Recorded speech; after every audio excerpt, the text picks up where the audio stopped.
एक बार की बात है। एक खेत में दो मुर्गियां रहती थीं, चुन्नी और मुन्नी। वो दोनों रोज साथ साथ दाने चुगती और खुश रहती।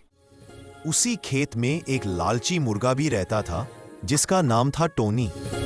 टोनी हमेशा दूसरों का खाना छीन कर खा जाता था। एक दिन किसान ने सबके लिए दाने डाले।